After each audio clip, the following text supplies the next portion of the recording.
I'd love to talk a little bit now about the programs that we set up and why they look like they look, and talk about what we've seen. When we're designing programs for emerging leaders, they really are unique. They need what we're seeing clients being really focusing in on is that sort of hybrid approach.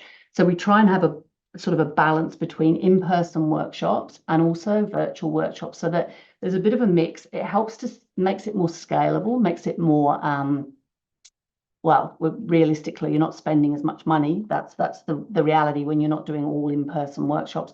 So what you're doing is you're capturing the scalability, but you're also capturing that intimacy and that bringing people together that you get from in-person workshops. What we found is really important is when we're working with our clients is we've got to address the key pain points at the beginning of the program. What it is that they're seeing as the gaps in their new emerging leaders that are coming into their organisation. And often we find, as I've mentioned earlier, it is around self-awareness. It is around their ability to communicate. It's often around their ability to delegate. So some of those key skills are so important to kind of jump into and then think about how you break them down.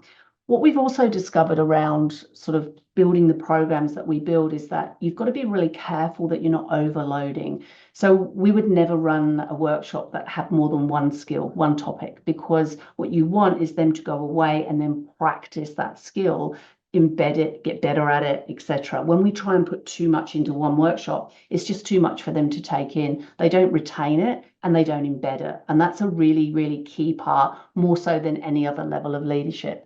And then the final piece is we really need to be able to collect the data. We've got to establish upfront where we need to collect data around behaviour change. And I'm going to flip into that in just a second. But one of the most important things about this, not only as a stakeholder in a business, but also for them, is to be able to see the incremental change, the incremental improvement.